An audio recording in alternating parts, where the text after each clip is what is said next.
ওম শান্তি। আজ 14 অক্টোবর 2024 প্রাত মুরলি। বাবা আজ বলেছেন, মিষ্টি বাচ্চারা, হিয়ার নো ইভিল।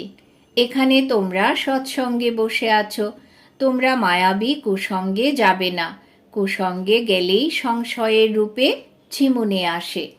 আজকের মুরলির প্রশ্ন, এই সময় কোনো মানুষকেই স্পিরিচুয়াল বলা যাবে না, কেন? উত্তর, কেননা সকলেই দেহ অভিমানী। দেহ অভিমানীদের কিভাবে স্পিরিচুয়াল বলা যেতে পারে? স্পিরিচুয়াল বাবা তো একজনই নিরাকার বাবা, যিনি তোমাদেরও দেহি অভিমানী হওয়ার শিক্ষা দেন। সুপ্রিম টাইটেলও এক বাবাকেই দেওয়া যেতে পারে। বাবা ছাড়া আর কাউকেই সুপ্রিম বলা যাবে না। ওম শান্তি। বাচ্চারা, তোমরা যখন এখানে বসো তখন তোমরা জানো যে বাবা আমাদেরও বাবাও, টিচারও, আবার সদ্গুরুও। এই তিনেরই প্রয়োজন হয়। প্রথমে বাবা, তারপর পড়াশোনার জন্য টিচার, আর তারপরে হলেন সদ্গুরু। এখানে স্মরণও এইভাবে করতে হয়, কেননা এ তো নূতন কথা, তাই না? তিনি অসীম জগতের পিতা, অর্থাৎ সকলের পিতা। এখানে যেই আসবে তাকে বলা হবে, এই কথা স্মৃতিতে রাখো। এতে কারোর যদি সংশয় থাকে তাহলে হাত তোলো। এ তো অতি আশ্চর্যের কথা, তাই না? জন্ম জন্মান্তর তোমরা এমন কাউকে পেয়েছ কি যাকে তোমরা বাবা, টিচার এবং সদ্গুরু মনে করতে পারো? সেও আবার সুপ্রিম, অসীম জগতের বাবা, অসীম জগতের টিচার এবং অসীম জগতের সদ্গুরু। এমন কাউকে কখনো পেয়েছ কি? এই পুরুষোত্তম সঙ্গম যুগ ছাড়া কখনো তাকে পাওয়া যায় না। এতে কারোর যদি কোনো সংশয় থাকে তাহলে হাত তোলো। এখানে সকলেই নিশ্চয় বুদ্ধি হয়ে বসে আছে। এই তিনি হল মুখ্য। অসীম জগতের বাবা অসীম জগতের জ্ঞানই প্রদান করবেন। অসীম জগতের জ্ঞান তো এই একটাই। জাগতিক জ্ঞান তো তোমরা অনেক পরে এসেছ। কেউ উকিল হয়, কেউ সার্জন হয়, কেননা এখানে তো ডাক্তার, জজ, উকিল ইত্যাদি সবেরই প্রয়োজন। ওখানে তো এসবের দরকার নেই। ওখানে দুঃখের কোনো কথাই নেই। তাই বাবা এখন বসে বাচ্চাদের অসীম জগতের শিক্ষা প্রদান করছেন। অসীম জগতের বাবাই এই অসীম জগতের শিক্ষা প্রদান করেন। তারপর অর্ধেক কল্প তোমাদের কোনো শিক্ষা গ্রহণের দরকার হয় না। তোমরা একইবার এই শিক্ষা পাও, যা 21 জন্মের জন্য ফলীভূত হয়, অর্থাৎ তার ফল পাওয়া যায়। ওখানে তো ডাক্তার, ব্যারিস্টার, জজ ইত্যাদি থাকে না। এ তো নিশ্চিত, তাই না? বরাবর তো এমনই, তাই না? ওখানে কোনো দুঃখ থাকে না, কর্মভোগও থাকে না। বাবা বসে তোমাদের কর্মের গতি বোঝান। যারা গীতা পাঠ করেন তারা কি এমন কথা বলেন? বাবা বলেন, বাচ্চারা, আমি তোমাদের রাজযোগ শেখাই। ওখানে তো লিখে দিয়েছে কৃষ্ণ ভগবানও বাঁচো, কিন্তু ওরা হলো দৈবী গুণ সম্পন্ন মানুষ। শিব বাবা তো কোনো নাম ধারণ করেন না, তার দ্বিতীয় কোনো নাম নেই। বাবা বলেন যে আমি এই শরীর ধার হিসেবে নেই। এই শরীর রূপী গৃহ আমার নয়, এও এনার, অর্থাৎ ব্রহ্মার। জানালা, দরজা সবই আছে এখানে। বাবা তাই বোঝান, আমি তোমাদের এই অসীম জগতের বাবা, অর্থাৎ সকল আত্মার পিতা। আমি আত্মাদেরই পড়াই। একে বলা হয় আধ্যাত্মিক পিতা, অর্থাৎ আত্মাদের পিতা। আর কাউকেই আত্মাদের পিতা বলা হবে না। বাচ্চারা, তোমরা এখানে জানতে পারো ইনি হলেন অসীম জগতের পিতা। এখন তোমাদের স্পিরিচুয়াল কনফারেন্স হচ্ছে। বাস্তবে স্পিরিচুয়াল কনফারেন্স তো হয়ই না। ওরা তো প্রকৃত স্পিরিচুয়াল নয়, সকলেই দেহের ভাবে আবদ্ধ। বাবা বলেন, বাচ্চারা, তোমরা দেহি অভিমানী ভব, দেহের অহংকার ত্যাগ করো। এমন কেউ বলবেই না স্পিরিচুয়াল শব্দের প্রয়োগ এখনই হয়। আগে রিলিজিয়াস কনফারেন্স বলা হতো। স্পিরিচুয়ালের অর্থ কেউ বোঝে না। স্পিরিচুয়াল ফাদার অর্থাৎ নিরাকারী ফাদার। তোমরা আত্মারাই হলে স্পিরিচুয়াল সন্তান। স্পিরিচুয়াল ফাদার এসে তোমাদের পড়ান। এই বুদ্ধি বা জ্ঞান আর কারোর মধ্যেই হবে না। বাবা নিজে বসেই বলেন যে আমি কে।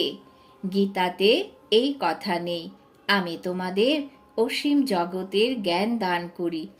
এখানে উকিল, জাজ, সার্জেন ইত্যাদির প্রয়োজন নেই, কেননা ওখানে তো কেবল সুখই সুখ। ওখানে দুঃখের নাম নিশানা নেই, এখানে আবার সুখের নাম নিশানা নেই। একে বলা হয় প্রায় লোপ অবস্থা। সুখ তো কাক বিষ্ঠার সমান। সামান্যতম সুখ যারা পায় তারা অসীম জাগতিক সুখের নলেজ কিভাবে দিতে পারবে? পূর্বে যখন দেবী দেবতার রাজ্য ছিল তখন 100% সত্যতা ছিল, এখন তো মিথ্যাই মিথ্যা। এ হলো অসীম জগতের নলেজ। তোমরা জানো যে এ হলো মনুষ্য সৃষ্টিরূপী বৃক্ষ, যার বীজ রূপ হলাম আমি।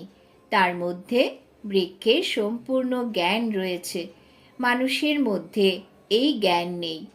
আমি হলাম চৈতন্য বীজ রূপ। আমাকে বলে জ্ঞানের সাগর। জ্ঞানের দ্বারা 1 সেকেন্ডেই গতি সদ্গতি হয়। আমি হলাম সকলের বাবা। বাচ্চারা, তোমরা আমাকে চিনতে পারলে অবিনাশী উত্তরাধিকার পেয়ে যাও। তবুও এ তো রাজধানী, স্বর্গীয় তো নম্বরের ক্রমানুসারে অনেক পদই আছে। বাবা তোমাদের একই পাঠ পড়ান। যারা পাঠ গ্রহণ করে তাদের মধ্যে নম্বরের ক্রম তো থাকেই, এতে আর কোনো পড়ার প্রয়োজন থাকে না। ওখানে কেউ অসুস্থ হয় না, পয়সা উপার্জনের জন্য কেউ পড়ে না। তোমরা এখান থেকে অসীম জগতের অবিনাশী উত্তরাধিকার নিয়ে যাও। ওখানে এই কথা জানতেই পারবে না যে এই পদ আমাদের কে দিয়েছে। এ কথা তোমরা এখনই বুঝতে পারো। জাগতিক জ্ঞান তো তোমরা পড়েই এসেছ। এখন অসীম জগতের নলেজ যিনি পড়ান তাকে দেখে নিয়েছি, জেনে নিয়েছি। তোমরা জানতে পেরেছ বাবা যেমন, বাবাও আবার টিচারও। তিনি এসে আমাদের পড়ান। তিনি সুপ্রিম টিচার। তিনি আমাদের রাজযোগ শেখান। তিনি প্রকৃত সদ্গুরু। এ হলো অসীম জাগতিক রাজযোগ। ওরা ব্যারিস্টারি বা ডাক্তারি শেখাবে, কেননা এই দুনিয়াই হলো দুঃখের। ওই সব হলো জাগতিক পড়া, আর এ হলো অসীম জগতের পাঠ। বাবা তোমাদের অসীম জগতের এই পাঠ পড়ান। তোমরা এই কথাও জানো যে বাবা টিচার সদ্গুরু কল্প কল্প আসেন, আর তখন সত্য এবং ত্রেতা যুগের জন্য এই পাঠ পড়ান। এরপর প্রায় লোভ হয়ে যায়। ড্রামা অনুসারে সুখের প্রালব্ধ সম্পূর্ণ হয়ে যায়। অসীম জগতের বাবা বসে এই কথা বোঝান, তাকেই পতিত পাবন বলা হয়। কৃষ্ণকে কি তমেব মাতাশ্চ পিতা বা পতিত পাবন বলা হবে কি? এর পদ আর ওনার পদের মধ্যে রাত দিনের তফাৎ। বাবা এখন বলছেন, আমাকে চিনতে পারলে তোমরা 1 সেকেন্ডে জীবন মুক্তি পেতে পারো। এখন যদি কৃষ্ণ ভগবান হতো তাহলে যে কেউ ছট করে চিনতে পারত। কৃষ্ণের জন্ম কোনো দিব্য বা অলৌকিক এমন কোনো মহিমা নেই, কেবল পবিত্রতার মহিমা হয়। বাবা তো কারোর গর্ভ থেকে বের হন না। তিনি মিষ্টি মিষ্টি আত্মিক সন্তানদের বোঝান। আত্মারাই এই পাঠ গ্রহণ করে। সংস্কার ভালো বা মন্দ তা আত্মার মধ্যেই থাকে। আত্মা যেই অনুসারে কর্ম করে সেই অনুসারে শরীর প্রাপ্ত হয়। কেউ কেউ অনেক দুঃখ ভোগ করে, কেউ আবার অন্ধ বা বধির হয়। মানুষ বলবে পাস্টে এমন কর্ম করেছে, তার এই ফল। আত্মা কর্ম অনুসারেই রোগী শরীর ইত্যাদি প্রাপ্ত করে। বাচ্চারা, তোমরা এখন জানো যে আমাদের যিনি পড়ান তিনি হলেন godfather, god teacher, god preceptor. তাকে বলা হয় গড পরম আত্মা। তাকে মিলিয়েই পরমাত্মা বলা হয় সুপ্রিম সোল। ব্রহ্মাকে তো সুপ্রিম বলা হবে না। সুপ্রিম অর্থাৎ উঁচুর থেকেও উঁচু, পবিত্রর থেকেও পবিত্র। পদ তো প্রত্যেকেরই পৃথক। কৃষ্ণের যে পদ তা অন্য কেউ পেতে পারে না। লৌকিকেও প্রধানমন্ত্রীর পদ অন্য কাউকে দেওয়াই হবে না। বাবার পদও আলাদা। ব্রহ্মা বিষ্ণু এবং শঙ্করের পদও আলাদা। ব্রহ্মা বিষ্ণু শঙ্কর হলেন দেবতা, শিব হলেন পরমাত্মা। দুজনকে মিলিয়ে শিব শঙ্কর কিভাবে বলা হবে? দুজনেই তো আলাদা মানুষ। না বোঝার কোনো কারণে, মানুষ না বোঝার কারণে বাবা বলেছেন দুজনেই তো আলাদা। মানুষ না বোঝার কারণে শিব শঙ্করকে এক বলে দেয়, নামও এমন রেখে দেয়। এই সব কথা বাবা এসেই বোঝান। তোমরা জানো যে ইনি হলেন বাবা, আবার টিচার এবং সদ্গুরুও। প্রত্যেক মানুষেরই বাবাও থাকেন, আবার টিচারও থাকেন, আবার সদ্গুরুও থাকেন। মানুষ যখন বৃদ্ধ হয় তখন গুরু করে। আজকাল তো ছোট অবস্থাতেও গুরু করে দেয়। তারা মনে করে গুরু যদি না করা হয় তাহলে অবজ্ঞা হয়ে যাবে। পূর্বে 60 বছরের পরে গুরু করা হতো। সে হলো বানপ্রস্থ অবস্থা। নির্বাণ অর্থাৎ বাণীর ঊর্ধ্বে মিষ্টি সাইলেন্স হোম, যেখানে যাওয়ার জন্য তোমরা অর্ধেক কল্প পরিশ্রম করেছ, কিন্তু তা কোথায় কেউ জানতে না, তাই যেতেও পারত না। কিভাবে কাউকে রাস্তা বলে দেবে? ওই একজন ছাড়া কেউ তো পথ বলে দিতে পারে না। সকলের বুদ্ধি তো এক রকম হয় না।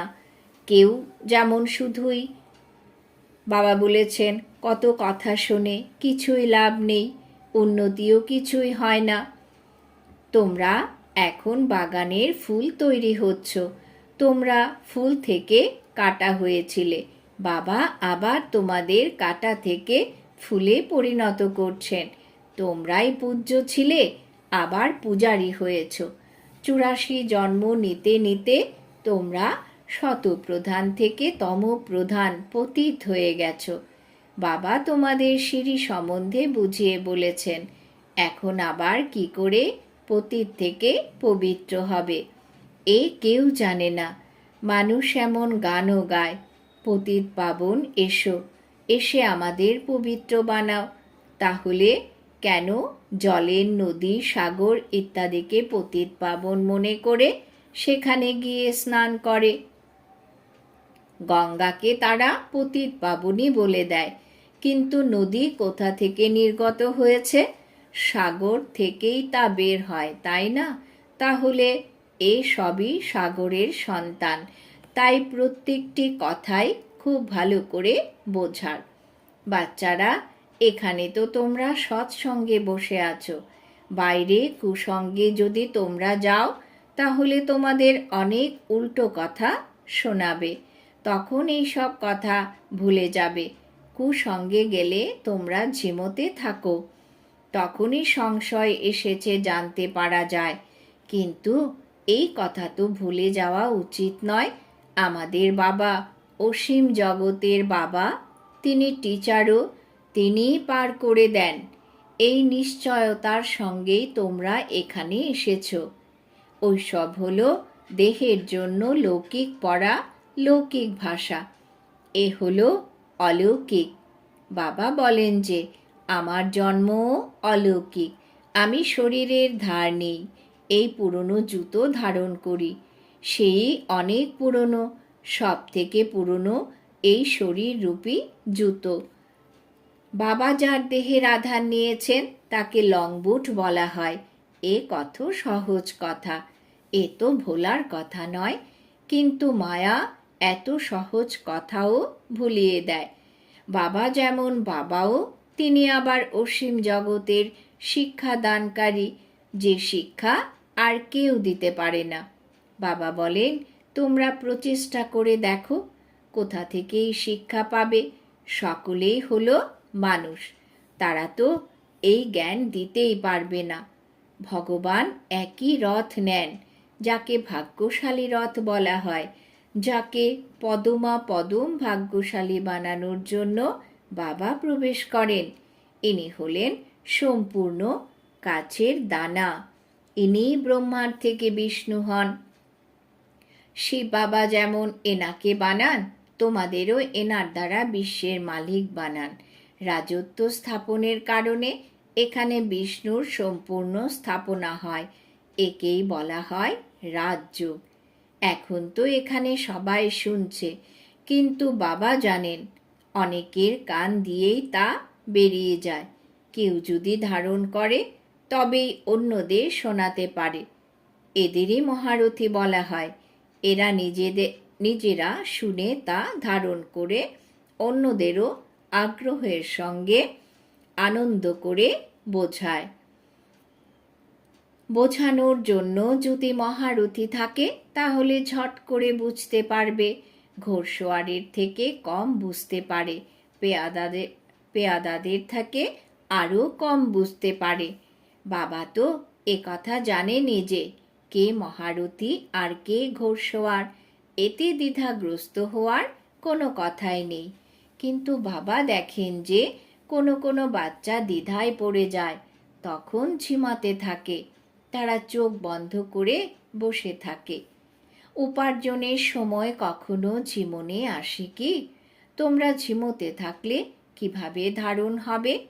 হাই তোলা দেখে বাবা বুঝতে পারেন যে এ পরিশ্রান্ত। এই উপার্জনে কখনোই পরিশ্রম হয় না। হাই তোলা হলো উদাস থাকার নিদর্শন।